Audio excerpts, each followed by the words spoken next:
Discipleship parenting is rallying parents to be bold disciples of Jesus. God has called us out of darkness. Now, we leverage everything to make him known.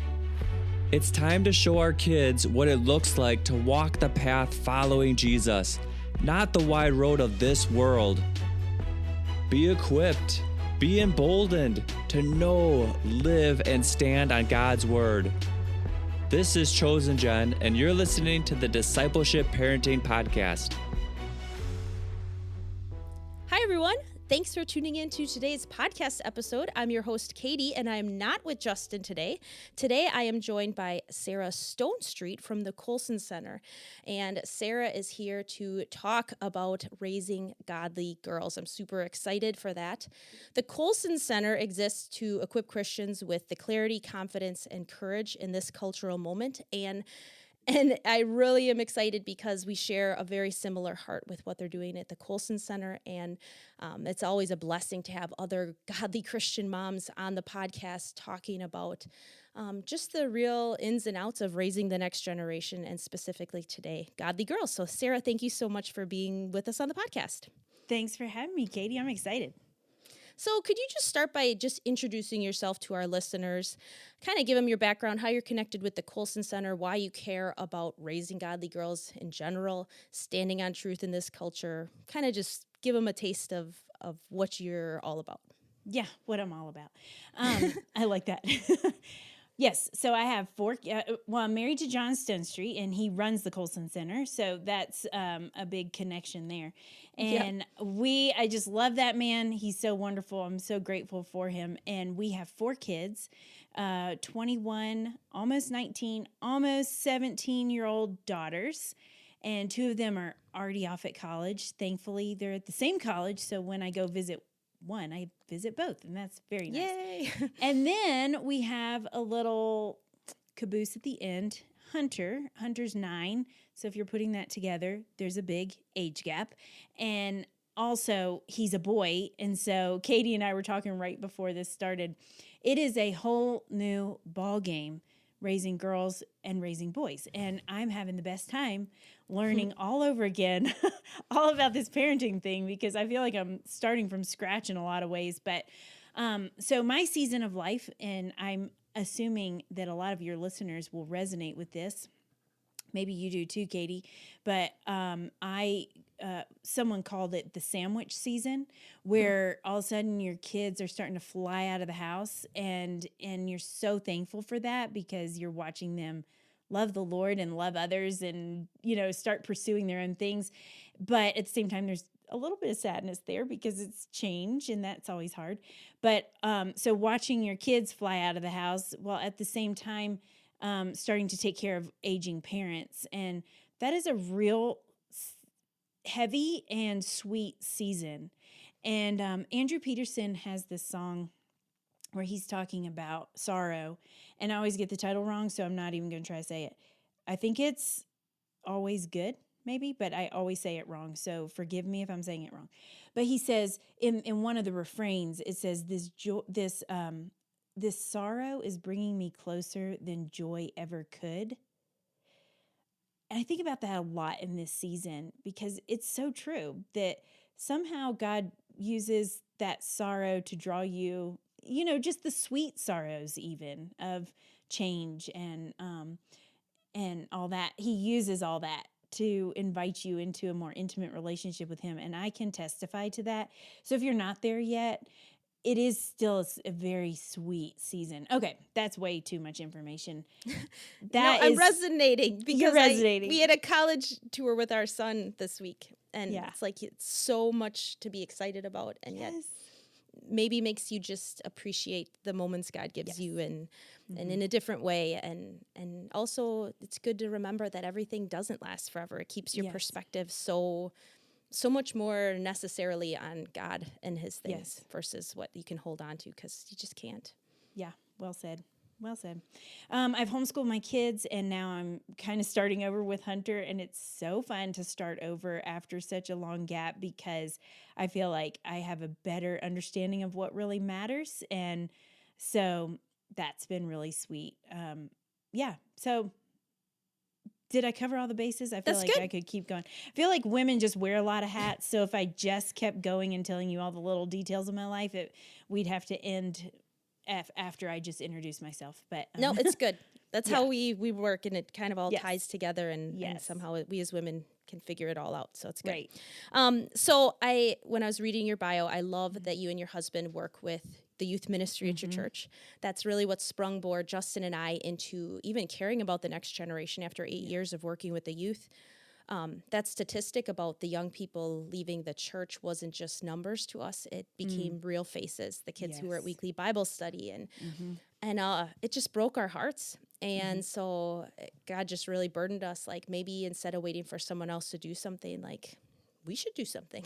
And that it, got us started here. And so I'm sure you understand, having raised kids and also working with your church's youth group, just the real need right now in helping the next generation understand that there's a truth that doesn't change, and we can stand on it, and we can stand on it with joy and boldness. So I guess with working with youth and through work at the Colson Center, are there any current trends you're seeing with specifically young women in the next generation right now, pressures they're facing that parents should be aware of? Well, one thing I want to, if I could go this direction with it first, one thing that John and I have been really influenced by a guy named Steve Garber, and he wrote a book called Fabric of Faithfulness. And it's really for university professors and that kind of thing, but it applies to parents, because what he was tracking, he said, he started the book by saying, a lot of people say, are tracking, why are people leaving the faith? Why are all these kids leaving the faith? And he did it a different way and said, why are the ones that stayed, why did they stay? What helped them root so deeply? And there were 3 things that he really found. The first one is a worldview big enough to handle all of life, and for the whole of life, because so many of these kids leave the home, they get into more serious situations, and they feel like their worldview just falls apart. It's not big enough to handle the sorrows that come their way, or the trials. But Christianity is big enough to handle those things for the whole of life. So the big worldview. The second one is mentors, people who are living with integrity the truths of that big worldview. Okay. And then the third is community. So a church and other Christians, other peers, not just peers, but peers are important, but a community of people who is hashing this out. What does it look like to live faithfully where I am, right? And so that's kind of how we have approached the youth group, and even our own kids, is like, no question is too big, because Christianity is big enough to handle it. Now, we may not have a ready answer for you, but that doesn't mean there's not an answer, right?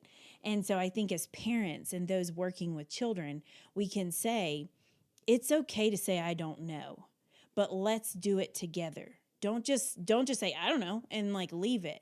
Take their questions seriously and dive deeper with them. And you may dive deeper for a long time, because the beauty of Christianity is that we will learn about God for eternity, because he's that big and beautiful.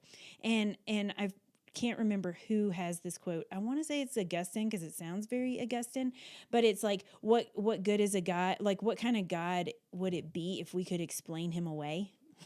If we could say, ba, ba, ba, ba, ba, ba, ba, done. No, this is a God that is inviting us to know him, and we will get to know him for the rest of eternity. But that's not the question you asked. But I just wanted to say, like, that is, I feel like that's helpful when we talk about this next generation and ourselves as well, right? But Absolutely. And I was going to say, it's cool that that's the research, like kind of the research showed, because it's biblical. Like everything he came down to is exactly what God tells us to do in the Bible. I think sometimes it's just like we want to complicate things and figure it out. And then when you look at it, it's like, it's exactly what God told us to do, Yes. to trust his word, to live by it, Right. not giving up meeting together, standing on his authority, and trusting that he's beyond our comprehension, and that's okay. Yes. Yes. And trends I would say to be aware of as parents and those working with young people. Now, I'm not an expert on this, but just from the circles that I'm in, I would say social media is such a big thing. And TikTok, just entertaining ourselves to death, which is a title of a book, but basically giving into the distraction. So living faithfully with Christ and pursuing him takes practice, and that takes practice for us as adults. It takes practice for our children, and it takes habits. It takes rhythms that aim our affection, that point us in the right direction, that get us on the road of learning more about him. And I think social media and just being entertained, having those rectangles in our hands so much that it has reprogrammed us in a way that I don't think we quite realize how significant. I'm currently reading a big fat book by a girl named Jean Twenge. I hope I'm saying her name right, but it's called Generations. And it's just like following the trends of the different generations based on, like with kind of the assumption that technology is wreaking havoc in a way on our generations and in different ways, but we've all been affected by it. And I think one of the main things that we've been affected by is how we view relationships. And it's interesting because one of the things I talk to my girls about a lot is, okay, I want to step back. Like what is the most human way to interact here? Like, for example, one of my daughters had a friend a couple years ago who went through a really hard thing. She dropped out of school for a couple weeks, and we didn't know why. She didn't want to talk about it. Later, we found out why, but for a couple months, we didn't know. And so she like dropped out of school for a couple weeks and really kind of checked out. She didn't want to even talk to her friends about it. And so my daughter was like, I'm not really sure what to do. And because texting doesn't feel right. And I said, okay, well, what's the most human way to, like, how would you want someone to interact with you? Even a phone call. We're in the same city. Like, should you go over there? And she was like, yeah, I probably should go over there. And I said, okay, just so you know, it's going to be awkward. And one of my mottos for my kids, and they'll all say this and tease me about it, but is I'm going to feel awkward about this later. Like, just decide, just go into the awkward and feel awkward about it later. And so we joked about that before she went, like, it's going to be awkward, but go into it, feel awkward about it later. And she came back and she was like, sure enough, it was awkward because she didn't want to talk about it, but I just sat with her. And she started going back every week and sat with her. And after the girl kind of like got her feet back under her, she told my daughter, she said, you're the only friend who reached out to me like that. And that really struck me. And I felt like that was like a little test study of what's going on in the culture. It's easier to text. It's easier to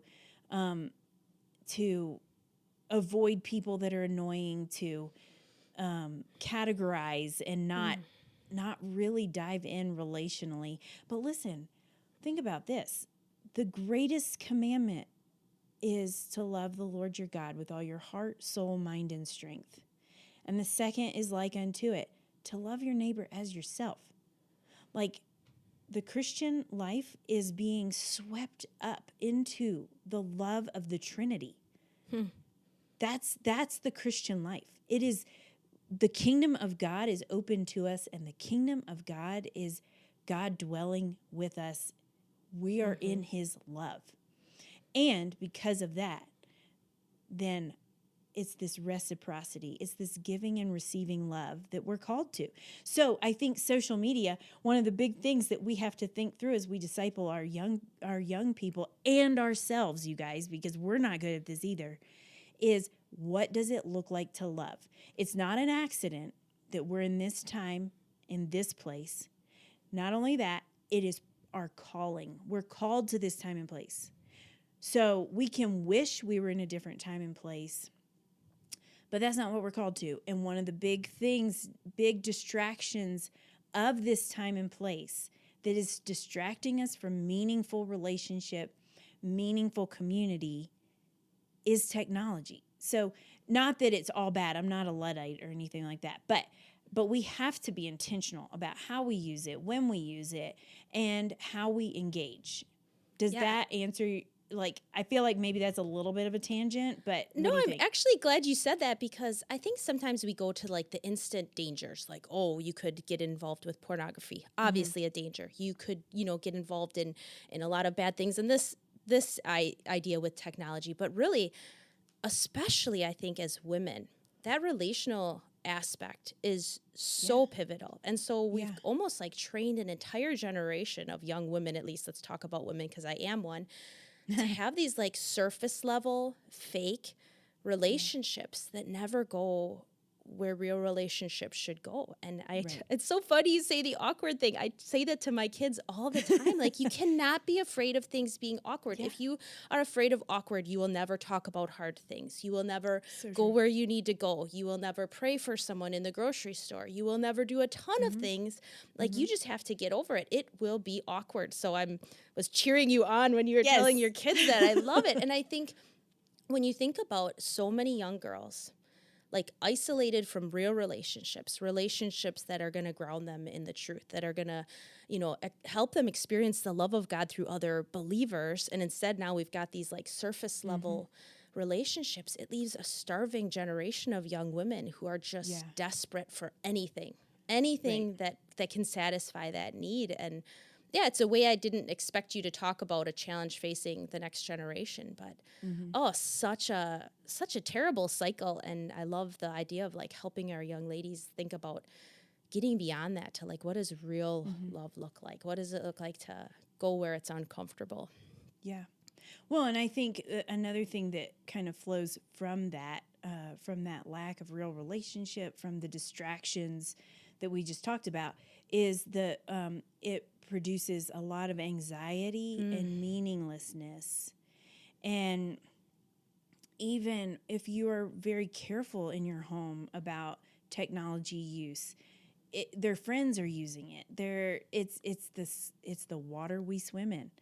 And so the conversations to have with your kids are, how, like, you as a parent or as someone invested, how can you take it back to reality, And so, for example, if your daughter is struggling with anxiety and meaninglessness, the answer might be hard but simple, and that is bust out of that inward look. And one way to do that is find a way to serve. And you can probably resonate with this, Katie. I know I can. When I am feeling like, wow, I've got the wrong perspective on life right now, all I can think about is myself and self-pity. And I'm like, Lord, pop me out of this. And more often than not, it's when I have to think of someone else that I start to gain my equilibrium again and can say, oh, right. Okay, I'm starting to catch the view of life again. But not only that. So I'll give you a couple really simple things that I think are just true about who we are. And that is, pop out of yourself and how can you serve? Even better if you can serve together at some level. But also giving them that responsibility also gives responsibility, right? So that calls them to something higher as well. But then start observing. Look around. Look at the people in your church. Call attention to, don't you love the way Miss Lucia and Mr. Ed love each other? Like that, I say this kind of stuff to my kids all the time. One time we drove past this is not quite the same, but we love the old friends in our church, and we have really worked hard to help our kids cultivate that. And I can talk about that in just a second. But it was so funny. This was probably 3 years ago. So Hunter was like 7, 6, maybe. And we're driving along, and we look to the side, and all I can see is this older lady's hands on the steering wheel. And her hands were just beautiful, like so wrinkled. She had lived life. You know what I mean? Like those kind of hands, but still very feminine and elegant. And I said, oh my gosh, you guys, look at her hands. Aren't they so pretty? And Hunter goes, if she went to our church, I'd go say hi to her. Oh, that's the sweetest thing. Yes, I know. But start observing, help your kids observe. Like, Can I just pause you for one yes, second? please do. I Please do, because I'm just going. absolutely love that you are pointing out to your daughters the beauty of weathered old hands that have probably seen the test of time and Yeah. gained a lot of wisdom. Like that is the beauty that our daughters need to have called out, because the world doesn't call that out. No. And the world does And- not elevate it. It's just Right. absolutely off the radar. And so I just absolutely love that you are taking the time to point out that that's beauty. And it's It a is. life of service, and a woman who maintains that like feminine softness that comes with a nearness to God, that Yeah. if you let the world in, it just bitters you. So to have that Yes. like feminine joy and tenderness, even in old age, it is a very, very beautiful thing. Yes, it is. It is so robustly beautiful. Yes. You know what I mean? Yes. And, now I don't know the state of that lady's soul that was in the car Yes. next to me, but Right. But yeah, and I'm pointing it out for myself too, Katie. Right? Because we need to, like, we're growing older. Yeah. It's a little closer for us than it is for our kids. I keep But- telling people, if I more know. wrinkles get me closer to Jesus, bring them on. Yes, absolutely. Actually, I was talking to this old lady. She was like 80 years old, and which is, I mean, that's more classy. I get reprimanded sometimes when there's an old lady in the audience, and she's like, "Hello," and I'm like, "I'm sorry. What I meant to say was classy," you know. But anyway, I was talking to this classy lady who's in her 80s, and she started telling me like 3 stories at the same time. And then she stopped herself. She goes, "Oh, I'm so sorry. I love getting old, because the older I get, the more clearly I can look back and see God's hand at work in my life." And I tucked that in my head, because I was like, that is the right view of age. Yes. Right? Yep. Anyway, okay, so back to these things, these ways to help our girls with anxiety and meaninglessness, and to recenter them on what's true about them and what's true about Christ. And so that, okay, we talked about serving. Yep. And serving within your church. Like, it doesn't have to be like go to the soup kitchen, but, like, is there a pregnancy center nearby? Is there, like, my girls in the past have done the bottle drive. They've rallied our entire church to do these baby bottles where you fill it with money Yep. and give it to the, like little things like that. Or they sing in the choir. Those are small ways. This does not have to be some life-shattering service, but could they sit with an older person? Can they become friends with someone that's out of their comfort zone? I'm trying to spark your imagination, listeners, but there's a lot of other options. I'm just like trying to get you to start thinking like, oh, okay, so right in front of me. All right, that's what I'm trying to think. And then show them, start pointing out these, especially if they're girls, especially that, point out these women, but also point out the men. Because I think the enemy has his arrows so sharply pointed at men and women in particular, because men and women together are made in God's image. So why wouldn't the enemy want to attack that? And we attack each other, we overlook each other, we wound each other. And so a pause on this is, if you have a hard time with loving the men in your life because you've been wounded, first, I'm so sorry.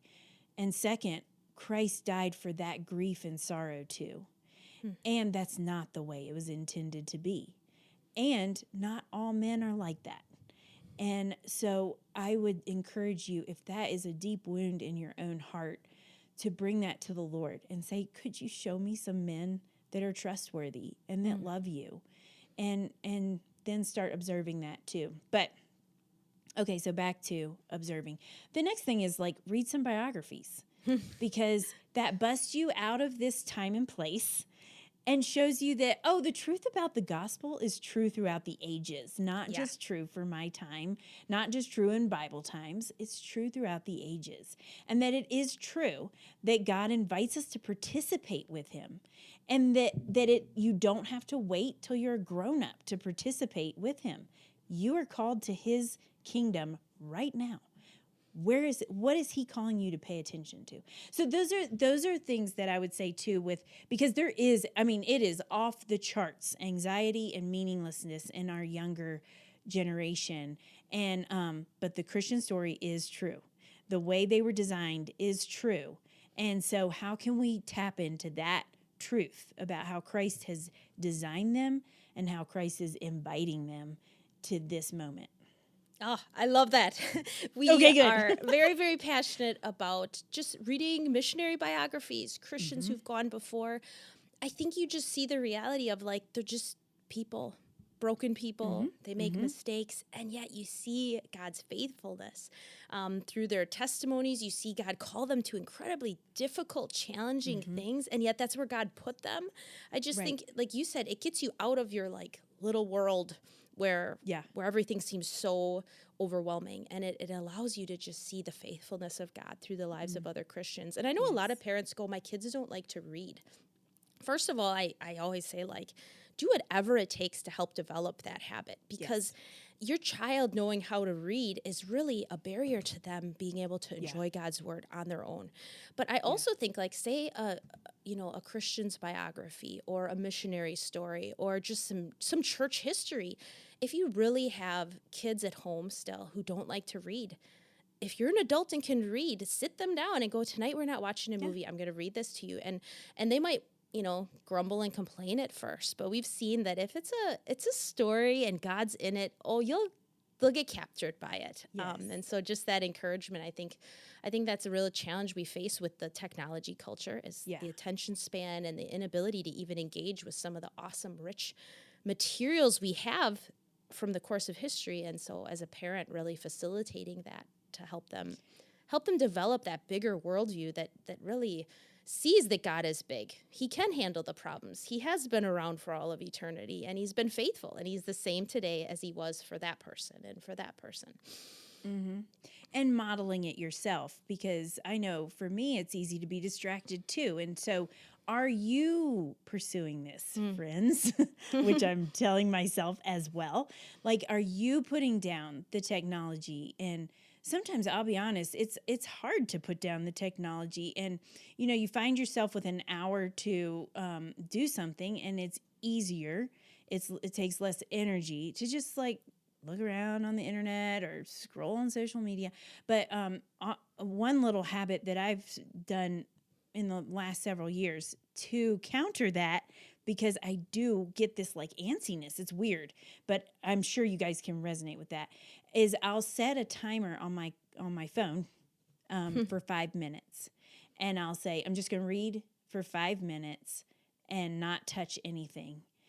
And at that point, I'm in. It really, I'm settled, I'm in. So then I just cancel the timer and keep going.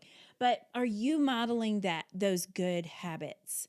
Because you can't expect your kids to have these habits when you're not modeling them. Now, if you don't have them, it's not a condemnation on you. It's another invitation. Like, what are some habits you want to change in your own patterns? How could you aim your affections through your daily rhythms to that love and pursuit of knowledge of God? And knowing his world better is part of that. And so, yes, and then invite your kids along with it. I always think of parenting is a lot like Psalm 34, where it says, come magnify the Lord with me. And later it says, come taste and see that he is good. Like, parenting is a lot of that, like, oh, this is so good. I want you to know about this. Let me introduce you guys, this person in the biography to this child that I'm raising, Yep. So anyway. And that kind of circles me back to something you said at the beginning, and I never got a chance to mention it. I love how you talk about it's developing these habits. I think sometimes we think like our faith just like stumbles into this like Yeah. thriving thing just by chance.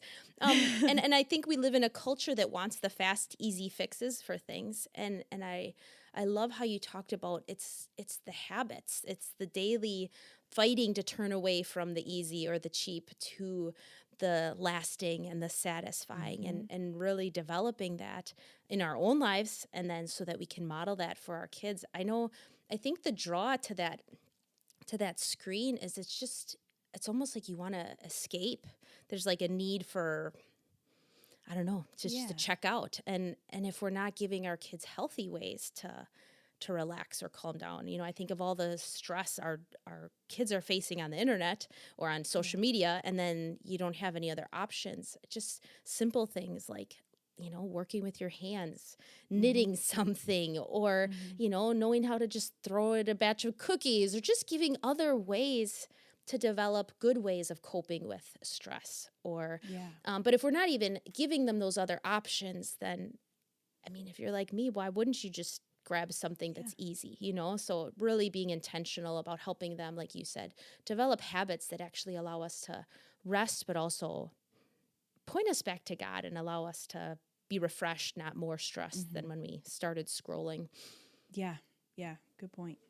All right. So you kind of been talking already a lot about daily discipleship. It's kind of our thing here at Chosen Gen. I think when you think about messages young girls need to hear, you talked about those 3 things that kind of pull them out of that anxiety. Are there any other maybe ways as parents that we can really speak into young ladies as we're raising godly girls, as we're thinking about equipping them to stand in a culture with a lot of pushback? Are there things that you suggest or encourage as we're kind of moms fighting to do that at home? Yeah. I think having that constant conversation just open, about just life. What about worldview, about Christianity? Again, going back to that, there's no question that Christianity can't handle, and learning together. But also the habits. I mean, I feel like we've covered a lot of these things because helping them develop these good habits will stick with them for life. I mean, time in the Word. My mentor, when I was dating my husband, I would bring whatever thing I was struggling with, and she would say, "How's your time in the Word?" And I'd have to say, "It's so bad. I don't understand it," And she said, "I would rather have time in the Word than breakfast." And I was like, "What? I am not there." But she said, "But I wasn't there when I started." She said, "I decided I knew it was worth doing. And so I just started doing it. And then the emotions have followed along behind." So I feel like, sorry, I'm having a hard time answering this question because I feel like with girls, you could go so many different ways with this. But the other thing, maybe I'll sit on this because this is what popped in my head. There's a lot of ways we could go, but helping them develop good habits, helping them be friends with people outside of their peers, outside of their comfort zone. And I'll come back to this one in just a second because I have a strategy for that. And then helping them understand their own giftings, I think is really important. One of my daughters has really big feels, which if you have daughters, I'm sure you have one of them that has really big feels. I have very big feels too, so I can resonate with that. And what I mean by that is like, I feel big about things, okay? So it's not just like, well, that was sad. It's like, I am so sad about that. But anyway, so one of my daughters was saying, she had a particularly hard season with one of my other daughters. They were just constantly fighting about things, and fortunately, they are great friends today. But she was like, sometimes I hate my emotions because I feel like I can't control them. And thanks to the Holy Spirit, I was able to say, your emotions are actually the best thing about you, because God has placed that in you in such a way that you care for people like nobody I know. Like, she could sit with somebody. one time this older lady at church lost her husband, and I came into church to find this particular daughter hugging this lady and listening to her. And all I heard was bits and pieces of the conversation. But I heard my daughter say, "So how are you?" And then she's looking her in the eyes. And she just stayed with her for like 40 minutes listening to this lady process about how her husband had died. So I was able to point that out. Like, that is a gift. Like, you were Christ to that lady in that moment. And that's because of the gift of emotion. Like, it's not all bad. But just like with any of the things that we're gifted in, the best thing about us is also the worst thing about us when we're not living with Christ. We can use those emotions to manipulate, those emotions become overwhelming. But the emotions themselves are not the bad thing. It's not that you're too emotional, right? Yep. And so I was able to talk to her like, okay, so let's talk about some strategies. How do you handle it when your emotions feel overwhelming? And one of the things that we have to teach our daughters especially, but boys deal with emotions too, just on a different level. I mean, I was talking to my husband about this, and he's like, anger's an emotion, and men tend towards that. And not all men, of course, but that is emotional, right? But anyway, we're not talking about boys, we're talking about girls. So helping her think through, like, what helps you when you're feeling emotional? Well, going for a run, exercise helps. Journaling, being in the Word, processing it out loud with me, thinking, like, helping to get a good perspective, praying about it. So there's ways that we can help our kids identify what they're good at, and then help them understand that it's not that they're just great at it. It's a practice in itself, that using that gift is a practice, and that gift can be flipped on its head when we're not using it in front of and with Christ. Does that make sense? Oh, yeah. And I really love how you explain all these stories, because you just see how much, like, God interacts with the everyday. The woman discipling you when you were dating your husband, like, she was being honest about, like, where she was at, and how important that is, that she's, like, speaking the truth, but, like, saying, hey, this is okay to start here, but this is where you're going. And then seeing you interacting with your daughter. And it's not like, oh, here we were interacting on the perfect day with the perfect scenario and everything was perfect. And you just follow these steps. Like, that's never how it looks. And you just do such a good job talking about how much God and his word and who he's designed your kids to be and who he's designed us to be. Like, all these things are existing in the challenging moments, and God's at work in those. And I feel like it's just such a good reminder for all of us as Christians, kind of back to that awkward thing, to not try to run away from all the uncomfortable conversations anytime things get hard, but instead to trust that that's exactly where God needs to be working. And it's our responsibility as his instruments to lovingly speak the truth in those moments. And just the way you talk, it's constantly kind of this revolving theme through everything. And I think it's just such a good reminder for all of us as parents, is just realizing that impact on our kids, and then also seeing how much we need that still. Those people a couple steps ahead of us who can go, it's okay to cry when you're touring your kids' potential college. Like, that's okay too, and God's still working in this and all that stuff. Yes, so true, so true. And we need to be reminded of the truth as well. Yeah. So there's so many times where I'm talking to my kids and I'm reminded about the truth of who I am, because the Holy Spirit is leading me in this conversation with my kid, but it's also true about me. Like, the best thing about me is also the worst thing about me. And how do I surrender that to Christ and grow in that gift that he's given me? Like, I'm challenged by that too. I might have been thinking about that as you were saying that topic. I was kind of squirming over here going, oh no, it's so true. Yes. All right. Well, I don't want to keep you too much longer. I mean, any other last thoughts you want to leave us? Any specific resources the Colson Center offers? Anything else as you're just, thinking about standing on truth and raising a godly next generation, anything you just want to leave us with? Yeah, well, like I said, it kind of at the beginning of our conversation, it's okay not to know all the right answers right on hand, right? Because Christianity is big. It's a big enough worldview to encompass all of life because it encompasses all of reality. Yeah. But what I would say too is it's not okay to just be like, well, it's too big, I don't know. Like Proverbs tells us that we should pursue wisdom and knowledge of God as if it's a buried treasure that we just discovered is there, or that it's more precious than silver or gold. Like it is the most precious thing.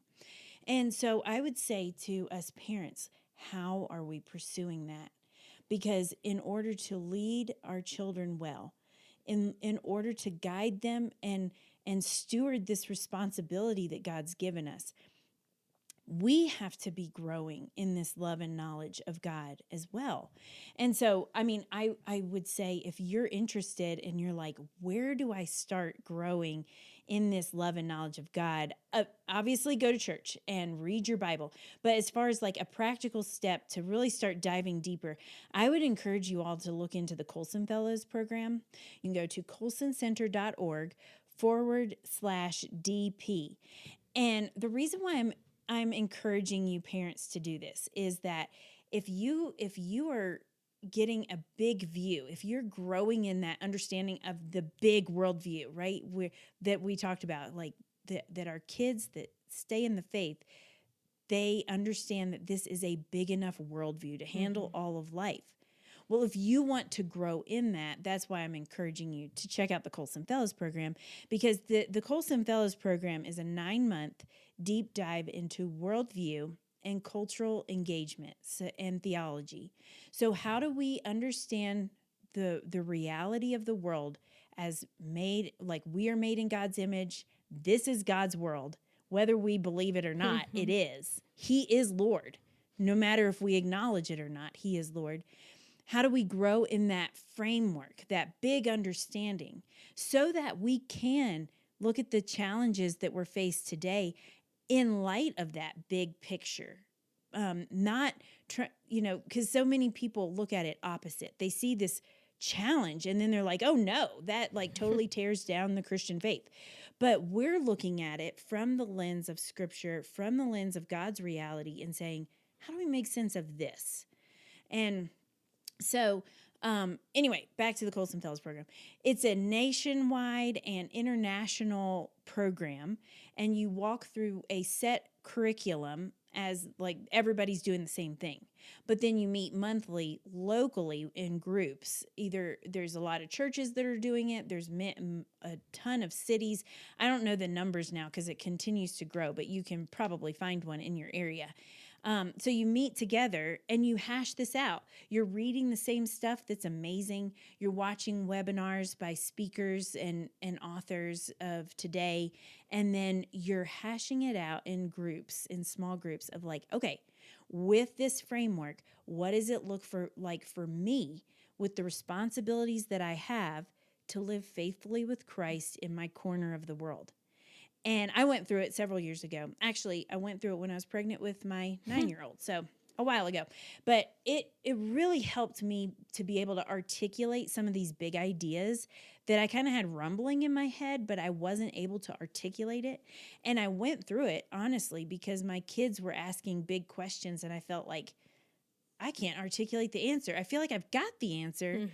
I feel like I've got the start of an answer, but I wanted to be able to really think deeper about these things, and then to be able to hash it out with these local people that are doing different things but are pursuing the same thing. It's amazing. So also, Colson Center has tons of resources to just help you engage from a biblical Christian perspective on what's happening today and how do we think well about it. So go to colsoncenter.org/DP and find all the resources, and you'll spend lots of time there if you get there. Awesome. No, really, really good. And I do think that's something we're just craving as parents, as Christians, is just being able to see the big picture. Because there's constantly things coming at our lives. And so to be able to just process those with the right worldview is so needed. And so thank you for encouraging that. Thank you so much for just taking the time to come on the podcast today. I know our listeners are going to be very, very encouraged by what you had to share. So I just really appreciate you sharing your wisdom and your heart for the Lord and for really just standing on truth and engaging with the culture. And so thank you so much for coming on today. Yes, thanks for having me, Katie. It's been a blast. All right, take care. We'll see you next time. The Discipleship Parenting Podcast is brought to you by Chosen Gen Ministry, where we are all about outfitting family discipleship.